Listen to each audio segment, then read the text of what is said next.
Post retirement एक syndrome भी उसको कहा जाता है। पता चलता है कि अब मैंने घर में रहना है और उसके बहुत से मसाइल हैं। एक एक बंदा एक इंस्टीट्यूट है, एक एक बंदा एक इंडस्ट्री है। आज इसे क्लासेस लेने के बजाय, आज इसके साथ इसको इंगेज करने के बजाय आप इसको उठा के ला के यहाँ रख रहे हैं। और फिर मैंने उन लोगों को मुखातिब करके कहा, मैंने कहा आप आए क्यों यहाँ? वो कौन कौन सी एक्टिविटीज बुढ़ापे में जरूर करनी चाहिए ताकि मेंटल हेल्थ कायम रह सके। इनको करते रहे तो ज़हनी सेहत वो सही है। बिस्मिल्लाहिर्रहमानिर्रहीम, अस्सलाम वालेकुम everyone, this is me doctor Bareera Bakhtawar और हम इस वक्त मौजूद हैं कासिम अली शाह फाउंडेशन में और आप सबको खुशामदीद कहती हूँ मैं आज की पॉडकास्ट में, जो कि आप देख रहे हैं इस वक्त अपनी स्क्रीन्स पर। आपके फीडबैक का बहुत शुक्रिया और यकीनन कुछ दिनों पहले बहुत ही ज़बरदस्त किस्म की हमारी पॉडकास्ट जो हैं वो अपलोड हुई हैं और उसके ऊपर बड़ा ज़बरदस्त फीडबैक आ रहा है और अक्सर मुझे भी बड़ा मज़ा आ रहा होता है। कुछ हमारी इतनी इन्फॉर्मेटिव पॉडकास्ट होती है कि मैं भी दोबारा बैठ के सारी सुनती हूँ और इसको एंजॉय करती हूँ और अच्छा लगता है, क्योंकि हमारी पूरी टीम जो है ख़ास तौर पे ग्राफिक्स जिस तरह से ख़ास तौर पे पिछली पॉडकास्ट में दिए गए, I would like to appreciate that, they were really very nice. So I hope you are enjoying our podcast. आज हमारा सेशन है बहुत ही स्पेशल। आज के सेशन में जो स्पेशल बात यह है कि मेरे और कासिम अली शाह के अलावा हमारे साथ एक मेहमान मौजूद है स्टूडियो में और मेहमान हमारे साथ डॉक्टर इमरान यूसुफ मौजूद हैं, जो कि कराची से तशरीफ़ लाए हैं कासिम अली शाह फाउंडेशन में और साइकोलॉजिस्ट हैं। सर पॉजिटिव साइकोलॉजी पे बहुत काम किया है। इनका इदारा है कराची में जिसका नाम है ट्रांसफॉर्मेशन, और ट्रांसफॉर्मेशन बेसिकली मेंटल हेल्थ की जो इंडस्ट्री है उसमें काम कर रहा है। He is basically transforming lives of people in the domain of mental health. So we are really lucky to have doctor Imran Yusuf with us in the show today. आज उनसे हम बहुत ही इंटरेस्टिंग बातचीत करेंगे। सिर्फ मैं आपको थोड़ा सा टॉपिक आइडिया दे दूं और फिर मैं चलती हूँ। मेरे साथ कासिम साहब भी मौजूद हैं और डॉक्टर इमरान भी बैठे हुए हैं। आज हम अपने शो में कुछ बात करेंगे जी कि पोस्ट रिटायरमेंट एक सिंड्रोम भी उसको कहा जाता है और जब एक उम्र के ख़ास हिस्से में आप पहुंचते हैं, आपकी रिटायरमेंट एज होती है और आपकी एक जो रूटीन ज़िंदगी की बनी होती है 9 to 5 वाली या जो भी, वो अचानक से ख़त्म हो जाती है एंड देन आपको पता चलता है कि अब मैंने घर में रहना है और उसके बहुत से मसाइल हैं। एक इंसान के अपना एक ज़हनी जो ट्रांसफॉर्मेशन होती है कि 9 to 5 से आप अचानक से बिल्कुल एक ऐसी ज़िंदगी में आ गए जहाँ पे काम नहीं है करने को, और घर वालों का रवैया कैसा होता है ओल्ड एज में, ख़ास तौर पे रिटायर्ड लोगों के साथ, और रिटायरमेंट को किस तरह से प्रोडक्टिव बनाया जा सकता है, इस हवाले से आज के शो में हम बात करने जा रहे हैं। Very important subject. कासिम साहब मेरे साथ मौजूद हैं। अस्सलाम वालेकुम कासिम साहब। डॉक्टर साहब बहुत बहुत शुक्रिया। आज तो 2 डॉक्टर इस प्रोग्राम में मैं खुद को मरीज़ कह सकता हूँ। डॉक्टर साहब ये कैसा ये मौजू था कि मैं अगर ये कहूँ, क्योंकि डॉक्टर साहब के साथ मेरा एक पहले से बड़ा अच्छा हवाला है और कुछ रिकॉर्डिंग्स हम इकट्ठे कर चुके हैं, दीन आसान की भी कर चुके हैं। डॉक्टर साहब के साथ तो बड़े मौजूआत डिस्कस किए जा सकते हैं और हमारे जो दोस्त हैं बड़े अच्छे मुबल्लग नईम भट्ट साहब, उन्होंने तो ये जुमला बोला, उनका 1000 प्रोग्राम हो सकते हैं डॉक्टर साहब के साथ, इतने मौजूआत। नो डाउट, बिल्कुल। मेरे कई ऐसे कॉन्सेप्ट्स हैं जिनकी क्लैरिटी मैंने डॉक्टर साहब से ली, मेरे तो बड़े भाई और उस्ताद की तरह मेरे लिए। डॉक्टर साहब आज का जो मौजू है ना, ओल्ड एज की चैलेंज क्या है, मैं इसको 3 हिस्सों में तकसीम करना चाहूँगा ताकि हम सबके लिए जो थोड़ा सा टाइम है वो प्रोडक्टिव टाइम बन जाए। इसका पहला हिस्सा ये है कि चैलेंज क्या है। नंबर 2, जो ये सारे चैलेंज हैं, इन सब चैलेंजेस को किसी ओल्ड एज पे जो पहुंचने वाला है या रिटायरमेंट पहुंच गया कोई शख्स, उसको खुद क्या करना चाहिए। नंबर 3 बड़ा इंपॉर्टेंट, तीसरा हिस्सा, उसके इर्द गिर्द के लोगों को क्या करना चाहिए, क्योंकि कोई भी शख्स अकेला नहीं है, तनहा नहीं है। उसकी फैमिली, उसके घर बार, बच्चे, बेगम, पोते पड़पोते सब पैदा हो चुके होते हैं। उन सबको क्या करना चाहिए कि हमारे घर में कोई बूढ़ा है, हमें क्या करना चाहिए, उस बूढ़े को खुद क्या करना चाहिए, और ओल्ड एज के साथ बिलखसूस रिटायरमेंट के साथ जो प्रॉब्लम्स आते हैं वो क्या। शाह साहब बहुत शुक्रिया कि आपने इस अहम मौजू के ऊपर जो है वो बात की, और इन तीनों जो आपने स्टेजेस बताए या सवालात बताए, इन तीनों का जवाब, पहले का जवाब माइंडसेट, दूसरे का जवाब माइंडसेट, तीसरे का जवाब माइंडसेट। अच्छा, प्रोग्राम खत्म हो गया। अब मैं आपको अब ये माइंडसेट कैसे ऑपरेट करेगा, आपने भी और मेरी बहन ने भी एक लफ्ज़ यूज़ किया, रिटायरमेंट। अच्छा, ये जो हमारे ऊपर लीडरशिप चूज़ की गई, यानी अल्लाह तबारक व तआला ने आले इब्राहीम को मुख्तस किया कि अंबिया का सिलसिला इनमें रहेगा, इसी में ही रहेगा, और इसके ऊपर फिर इख्तिताम हुआ। वहाँ पे यहूदी मौजूद थे, ईसाई मौजूद थे, उसके बावजूद भी लीडरशिप के लिए रसूल पाक सल्लल्लाहु अलैहि वसल्लम की ज़ात मुबारक को जो है वो चुना गया और उसके ऊपर शरीयत को तमाम किया गया। यहूदियों को कहा कि हफ्ते वाले दिन काम करोगे तो गुनहगार हो जाओगे, इबादत करो। इतवार वाले दिन ईसाइयों को कहा गया कि अगर काम करोगे तो गुनहगार हो जाओगे, इबादत के लिए मुख्तस है। और जब ये उम्मत वस्त लीडरशिप की बारी आई, क्योंकि इसको लीडरशिप देनी थी, तो कहा कि जुम्मे की नमाज जैसे ही ख़त्म हो जाए निकलो और अल्लाह का फजल तलाश करो, means go back to work. तो पहली चीज़ तो आपको उन्होंने दे दी कि जनाब आपके पास छुट्टी ही नहीं है, ठीक है, आपकी तो छुट्टी है ही नहीं, ठीक है। अब हम जितनी छुट्टियाँ मनाए वो एक अलग बात है, लेकिन दीन ने कहा कि कोई छुट्टी नहीं है। दूसरी चीज़ जो उसको जो कहा गई कि जो लीडरशिप का तकाजा ये है कि हमारे यहाँ रिटायरमेंट भी नहीं है। हमारे यहाँ इस्लाम में रिटायरमेंट नहीं है, क्योंकि रब ताला ये कह रहे हैं कि तुम्हारी ज़िंदगी को इसलिए वहाँ पे भेजा गया कि ताकि तुम इस कायनात के अंदर जब तक रहोगे, इस दुनिया में जब तक रहोगे, लोगों की ज़िंदगी के लिए क्या करोगे, इस कायनात की भलाई को क्या करोगे, वो तुम्हारा आखिरी सांस तक काम है। तो आपकी लाइफ इज़ पर्पसफुल जब तक आपका आखिरी सांस है। तो जब तक मेरा आखिरी सांस है और मुझे अपनी लाइफ को पर्पसफुल बनाना है, तो फिर रिटायरमेंट तो मेरे दीन में है ही नहीं। तो मेरे रिटायरमेंट में दो चीज़ें मिली हैं, ना छुट्टी है और ना उसके अंदर आपकी रिटायरमेंट है। ऐसे ही है ना? आपने सारा मज़ा ख़राब नहीं कर दिया? अच्छा, अब ये इसमें हुस्न बहुत है ना, हुस्न बहुत है कि मैंने कहा ना माइंड सेट है कि जी मैं रिटायरमेंट की तैयारी करूं, और वो कह रहे हैं कि सिर्फ काम की तैयारी करो, क्योंकि तुमसे तुम्हारी हर नेमत का हिसाब लिया जाएगा। तो ये जो तुमको अभी बेबी नहीं आती थी, आ करके तुम पैदा हुए थे, अब जो तुम बैठ के बन गए और सारा कुछ आ गया, और अब जब इसको वापस देने का टाइम आया, तकसीम का टाइम आया, तो आप कह रहे जी मैं तो रिटायर होकर घर बैठ गया। तो वो तो अकाउंटेबिलिटी इतनी सख्त होने वाली है अगर गलती से घर बैठ गए जाके। तो इसका मतलब है कि ये माइंड सेट है कि मैं बूढ़ा हो रहा हूँ, माइंड सेट है कि मुझे रिटायर होना है, माइंड सेट है कि मैं कारआमद नहीं रहूँगा, ये मेरा माइंड सेट है जो मैंने इख्तियार किया। उम्र सिर्फ जहन को मतलब देने का नाम है, उम्र सिर्फ जहन को मतलब देने का नाम है ना। या आपने पुराने एक जुमले सुने होंगे, क्योंकि हम ज़ाहिर एक पेट्रियाटिकल सोसाइटी में तो कहते थे मर्द कभी बूढ़ा नहीं होता। नहीं भाई, खातून भी कभी बूढ़ी नहीं होती जब तक वो डिसाइड ना करे। It's all about the mindset ना। मैंने डिसाइड किया कि मैं बूढ़ा हो रहा हूँ, तो आपको 17 साल के बच्चे बूढ़े नजर आने शुरू हो गए, 25 साल के बच्चों को हार्ट अटैक होना शुरू हो गया है, 20 साल के बच्चों को डायबिटीज़ होनी शुरू हो गई है। तो अब ये कौन डिसाइड करेगा कि ये 20 साल का सेहतमंद है या 70 साल का सेहतमंद है, राइट? ये कौन डिसाइड करेगा? तो ये मेरा पहला माइंड सेट है कि मैं बूढ़ा हो रहा हूँ या इस उम्र में बूढ़ा हो जाता है, राइट? अब वो गोरे ने तो बहुत अच्छे कुछ लफ्ज़ बना दिए थे, you are naughty when you are 40, तो वो तो नहीं मान रहा इस बात को। ऐसे ही है ना, हमने ये अपने ऊपर तारी कर लिया। एक्चुअली हम इस बुढ़ापे को तारी कर लेते हैं अपने ऊपर, कि हमने अपने बुढ़ापे को तारी कर लिया। तो हमें इस वाले मिथ से निकलना है कि हम जो है वो तारी करें अपने आप को। अच्छा, ये जो माइंडसेट की सर आपने बात की, ये वाकई मेरे कई ऐसे दोस्त हैं। मेरे एक दोस्त हैं कामरान साहब, बड़े अच्छे ट्रेनर हैं, कामरान सईद, और उस 60-65 के करीब हैं। यकीन कीजिए उनकी सारी हरकतें लड़कों वाली, फंकी कलर्स पहनेंगे, जीन्स पहनेंगे, पोनी करेंगे, स्टाइल, ड्रेस, कलरफुल कार का कलर ऐसा होगा, सारे काम लड़कों वाले, मुंडे कुंडों वाले। तो वो कहते हैं मैं क्यों बूढ़ा हूँ जी? उनका ये जुमला है, वो कहते हैं जी मेरे पास चॉइस है, मैं नहीं होता बूढ़ा। ये जो कहीं ऐसे हमें मिलता है कि कुछ लोग बड़े वक्त से पहले ही सफ़ेद कपड़े पहनने लग पड़ेंगे, या इस अंदाज के कपड़े पहनेंगे, इस अंदाज का हुलिया रखेंगे, या एक ऐसा बेसिक जो सेल्फ लव है, जो मेरा डॉक्टर साहब का बड़ा फेवरेट टॉपिक है, हमने इस पर बड़ी बात की है। कुछ लोग अपना आप छोड़ देते हैं, वो अच्छे कपड़े नहीं पहनते, अच्छा परफ्यूम नहीं लगाते, खुद को संवारते नहीं, खुद को तैयार नहीं करते, अपने हाइजीन्स का ख्याल नहीं रखते। ये ऐसा होता क्यों है कि कुछ लोग क्यों छोड़ देते हैं और कुछ लोग नहीं छोड़ते? अच्छा कासिम साहब, इसमें सर सॉरी, आप जेंडर्स की आपने तो मेल हजरात, तो फिर थोड़ा बेहतर अवेयरनेस लेवल हमारे मैं ये कहना चाहूँगी कि वो जो एक बुढ़ापे का तारी करना है। जब ख़वातीन की अगर आप बात करें तो even at the in their 30s they are considered old. Once they have children, एक दफ़ा बच्चे आपके पैदा होते तो आपकी ज़िंदगी के ऊपर जो है ना फुल स्टॉप लगा के आप बूढ़े हो गए।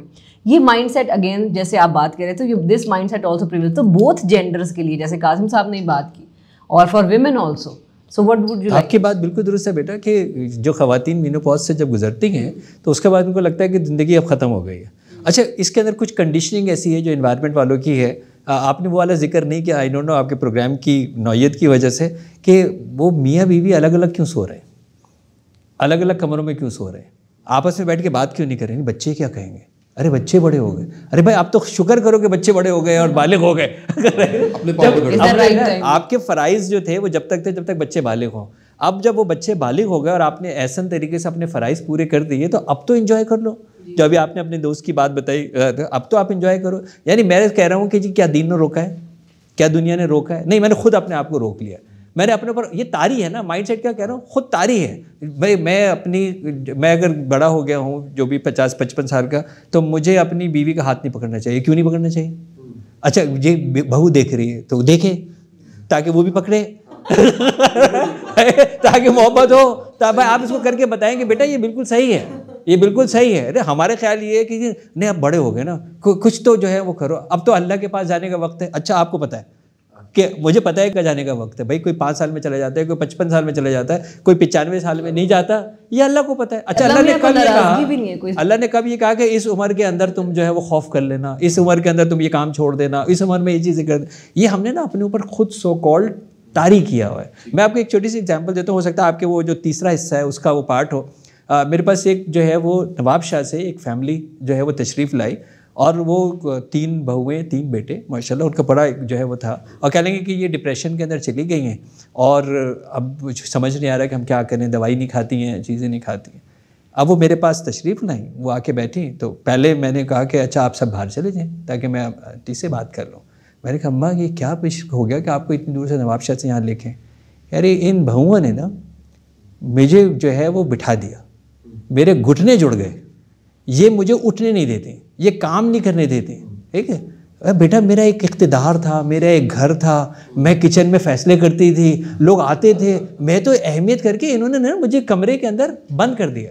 अच्छा वो मैं हिलती हूँ, अरे अम्मा आप क्यों उठ रही हैं, हम है ना, हम आपकी खिदमत, ये खिदमत थोड़ी है, मैं मुझे चलने तो दो आप सोचिए कि हमने अपने एहतराम में उस खातून को उसकी अहमियत ख़त्म करा दी। अगर मेरी पर्पस ख़त्म हो जाए, मेरी रिकग्निशन ख़त्म हो जाए, मेरी इंपॉर्टेंस ख़त्म हो जाए, ये अप्रिसिएशन एक्नॉलेजमेंट ये मेरी नीड है, अगर मेरी सिग्निफिकेंस ख़त्म हो जाए और आप मुझे ये बुत बना के गोल्डन बना के और उस पर बिठा दें, तो मेरी लाइफ क्या होगी, ज़ाहिर डिप्रेशन होगी। तो मैंने कहा बहुत ही जल्दी प्रॉब्लम सॉल्व हो गया। मैंने फिर उनको बच्चों को बुला के कहा कि मैंने कहा जी हर काम जो अम्मी ने करना है वो उन्होंने करना है और आपने इनसे करवाना है, आपने इनसे पूछना है अम्मा ये भिंडी सही कटी है या नहीं कटी है, अम्मा ये कपड़े सही है या नहीं है। अच्छा मैंने अपनी खाला को जो है इसकी लाइव एग्जाम्पल देखा। मेरी खाला तो अभी हयात नहीं, मेरी मदर भी हयात नहीं है, वो मेरी अम्मी से 10 साल बड़ी थी और उम्र को अपनी मेरी अम्मी से 15 साल कम बताती थी। अच्छा हाँ, वो क्योंकि आंखों के एक ऑपरेशन पे गए तो अम्मी ने अपनी उम्र जो है वो लिखवाई उस टाइम के ऊपर जो है वो 45 या 55 और उन्होंने 15 साल कम लिखवाई। तो अच्छा मुझे एकदम झटका लगा कि यार ये तो बहुत बड़ी डंडी है 10 साल ऊपर और 15 साल नीचे, 25 साल में तो बहुत ही बड़ी डंडी लगाई है खाला ने, ठीक है। लेकिन उस खाला की उस डंडी का फ़ायदा क्या हुआ, 110 साल की उम्र में अपने हाथ से अपना काम करती थी। ओह 110 साल की उम्र में अपने हाथ से काम करती थी और सारे जो आसपास सारे माशाल्लाह पोते पड़पोते उनकी शादियां वगैरह, और उसके बाद भी कहती थी कि जी मेरे हाथ पैर सलामत है, मैं अपने हाथ से अपना काम करूँगी। वो किचन भी जाती थी, वो मुदाखलत भी करती थी, वो अपनी चीज़ें भी जो है वो बनाती थी। सर वो 110 साल तक आखिरी उम्र तक सिर्फ चल ही इसलिए रही थी कि वो 25 साल की डंडी पे चलती थी।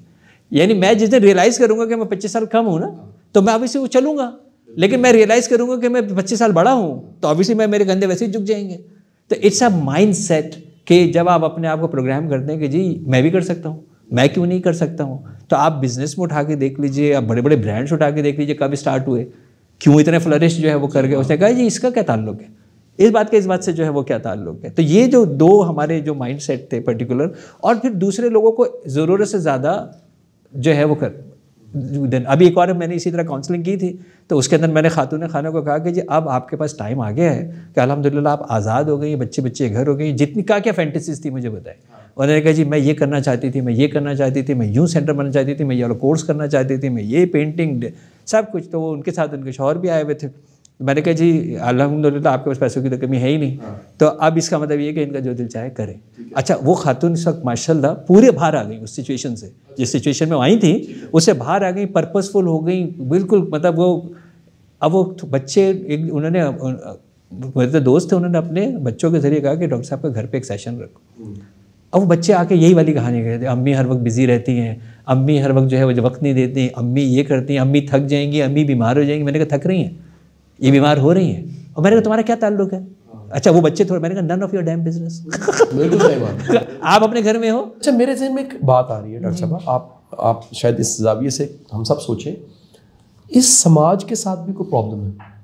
मैंने बाहर के मुल्क में दुनिया, सर आपने तो काफ़ी देखी, डॉक्टर साहब भी बाहर जाती रहती हैं, मैं बाहर जाता हूँ, मैंने 80s की एज पे बूढ़े बूढ़ियों को स्पोर्ट्स में पार्टिसिपेट करते, मैराथन में पार्टिसिपेट करते, स्विमिंग, नाच रहे हैं, डांस कर रहे हैं, फेरीज में घूम रहे हैं, जजीरे देख रहे हैं, स्विमिंग कर रहे हैं, बोटिंग कर रहे हैं, फिशिंग कर रहे हैं, बॉनफायर कर रहे हैं, कैंपिंग कर रहे हैं, हाइकिंग कर रहे हैं, बूढ़ों को मैंने देखा। शाह जी इसमें एक चीज़ का बिल्कुल ऐसे ही है, आप इसमें एक और चीज़ का इजाफा कर लीजिए कि अगर वो तन्हा भी हो गए हैं, यानी उनका लाइफ पार्टनर दुनिया से चला भी गया है, तो भी वो अपनी एक्टिविटी में जारी हैं। बिल्कुल ऐसे ही ना, लेकिन हम फंक्शनल है।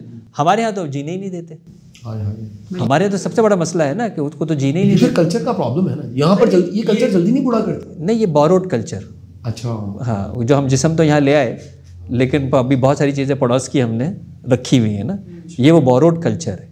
सही कि शौहर नहीं है तो इसका मतलब है तुम कुछ नहीं हो ना, तो वो तो वहाँ से तो आपको पता है कि वो उस कल्चर में तो बहुत सख्ती है, तो वो बहुत सारी चीज़ें जो जिसका हमारे सख्ती भी है। हाँ ऐसे सख्ती की रस्म। हाँ ऐसे ही अंदाज़ा करें ना, मतलब वो तो वहाँ तो ये लेवल है, यहाँ पे ये लेवल है। कई जगह ऐसा हुआ है शासी कि ज़ाहिर है बिरादरी में मेरे बड़े भाई नहीं रहे, मेरे बहनों ही नहीं रहे, मेरे फादर नहीं रहे, तो फैमिली के अंदर मेरा स्टेटस ऊपर हो गया, इस वजह से कि मशवरा करने के लिए ज़ाहिर है मुझे बुलाया, मतलब मैं फैसले करता हूँ।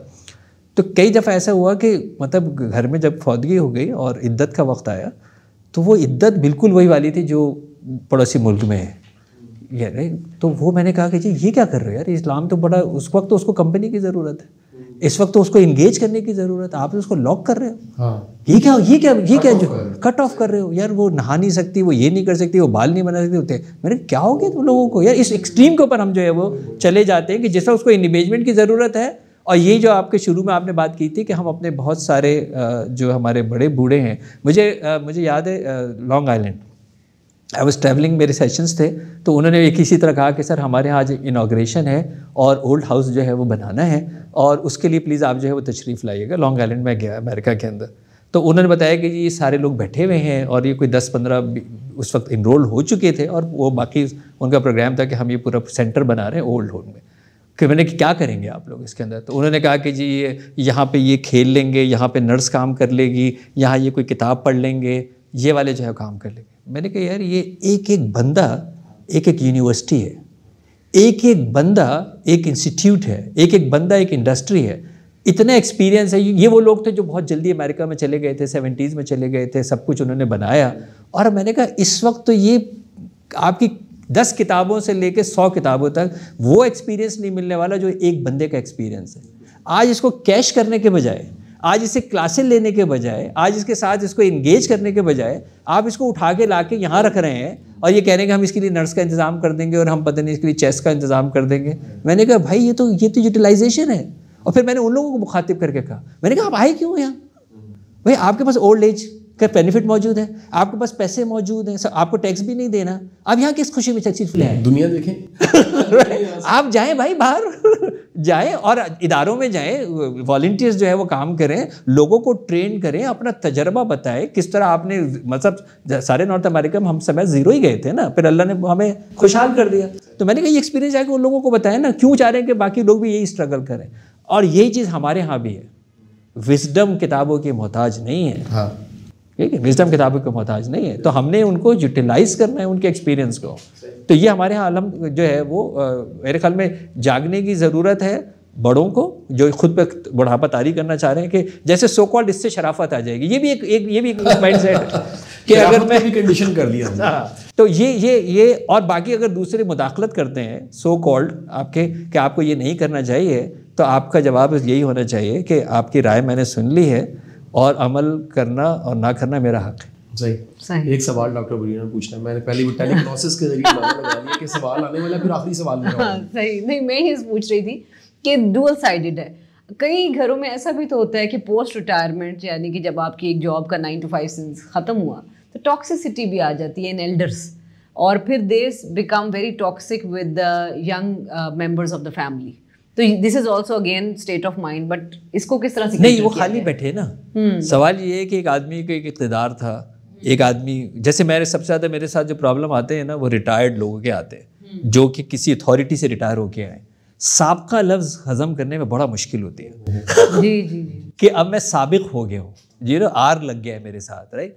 और इसी तरह मेरे पास ऑब्वियसली मीडिया के भी कई आते हैं। अच्छा, मीडिया भी आपको पता है साबका हो जाते हैं। अगर उसके 2 मिलियन से 200 फैन रह गए हैं तो वो साबका हो गया, बिल्कुल सही। तो उसके लिए वो हजम करना, तो उसका काम सिर्फ ये है कि वो अपने आप को एंगेज करे। खाली जो बंदा बैठा हुआ होगा जिसने अथॉरिटीज़ की होंगी और वो खाली बैठा रहेगा। मेरे साथ शाहजी मेरे साथ मैंने ट्रेन किया है वेटरन्स को मैंने यूक्रेन में, रशिया में, कनाडा में, USA में वेटरन्स के साथ भी बड़ा ये एक इशू होता है कि आप एक फ़ौज में थे और उसके बाद आप वापस आ गए और अब आपने इंटीग्रेट नहीं हो रहे, यानी अब आपके पास इंटीग्रेशन नहीं है और खाली बैठे हुए हैं।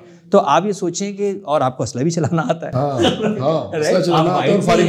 फारिग बैठे हुए ना, तो वो फिर यही काम करेंगे कि वो टॉक्सिसिटी आएगी। तो उनके घर वालों के लिए तो सबसे अच्छा काम है कि उनको काम पे लगा दें। बिल्कुल सही। अच्छा, मेरे जहन में एक सवाल है जहाँ क्लोज कर सकते हैं हम सब।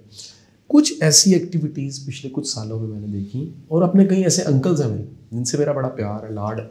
बस मेरे बड़े प्यारे अंकल हैं, अंकल आदिल, और बच्चे सारे सेटल हो गए और अंकल जो हैं वो बुढ़ापे में इंतहा के मसरूफ़ है, फंक्शनिंग है, फलाह के काम कर रहे हैं। ड्रीम गार्डन लाहौर में है जी, एक सोसाइटी है, उसमें 1000 घर है, उनके खैर के काम कर रहे हैं। फिर योगा क्लब बनाया, फिर टेनिस क्लब बनाया, फिर ओल्ड एज वालों का क्लब बनाया।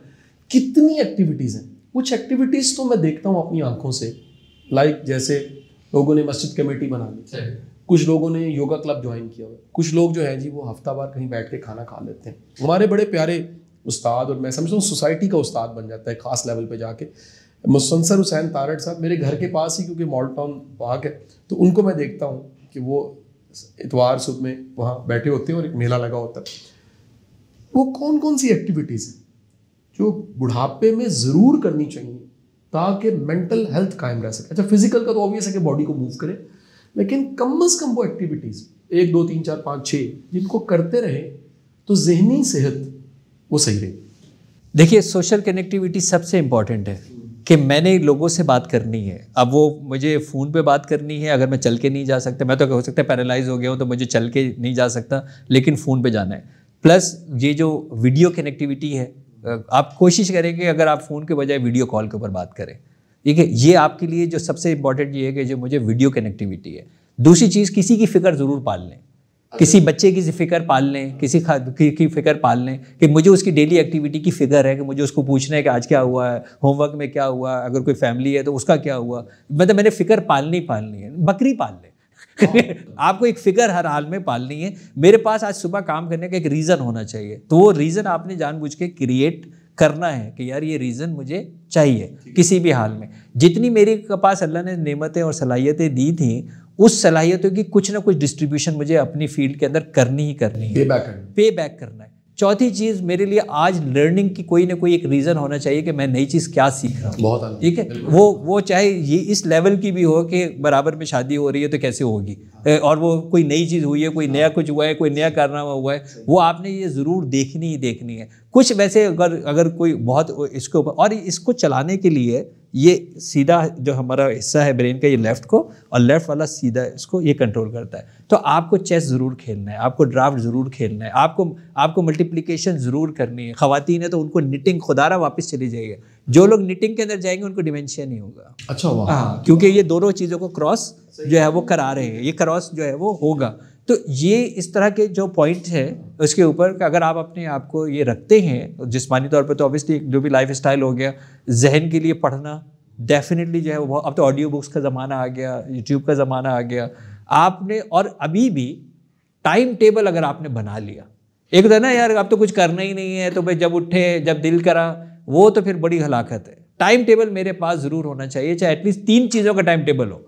मैं ये नहीं कह रहा कि फौजी की तरह 8 बजे से लेकर रात 12 बजे तक बना लें, लेकिन 3 कम से कम दिन के 3 कम से कम ऐसे आइटम्स हैं जिसका टाइम मैंने तय कर लिया एक दिन पहले। 12 बजे ये करूँगा, 4 बजे ये करूँगा, 7:30 बजे ये करूँगा। अब वो फिगर मुझे तारी करनी है कि ये टाइम हुआ या नहीं हुआ। तो ये वो अगर इस एक्टिविटी के ऊपर जो है वो चलते हैं। और एक और आई डोंट नो किसका वो गाना था, वो था ना दिल तो बच्चा है जी, बस इस दिल के बचपन को ना छोड़े, जो आपने भी एग्जाम्पल दी थी ना। मैं अपने घर के अंदर जो है वो पहले बेटी थी, अब चली गई, अब बहू आ गई है।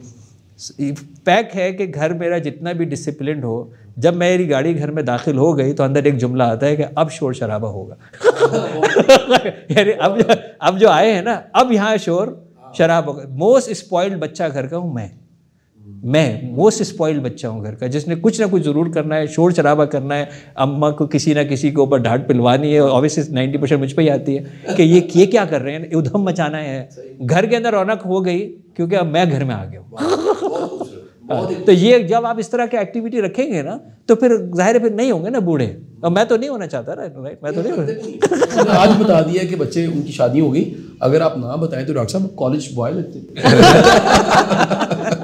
डॉक्टर साहब क्लोज करना जी आप। जी thank you so much sir, आपके साथ बड़ा ज़बरदस्त हमारा सेशन गुजरा और मेरा ख्याल है ये बड़ी एक इंटरेस्टिंग पॉडकास्ट रहेगी कासिम साहब बहुत से लोगों के लिए, ख़ास तौर पे कि रिटायरमेंट का एक तो लफ्ज़ डॉक्टर साहब ने कहा कि ये सही लफ्ज़ ही नहीं है और it's all state of mind. तो अपनी जहनी सेहत को और अपनी स्टेट ऑफ माइंड को ठीक रखें, मेंटल स्टेट को। तो there is nothing like retirement anything. जब तक हम जिंदा हैं, जब तक हमारी सांसें चल रही हैं, we have to be active and we have to be functional. इंशाल्लाह will see you in the next podcast. अपना बहुत ज़्यादा ख्याल रखिएगा। अल्लाह हाफिज़।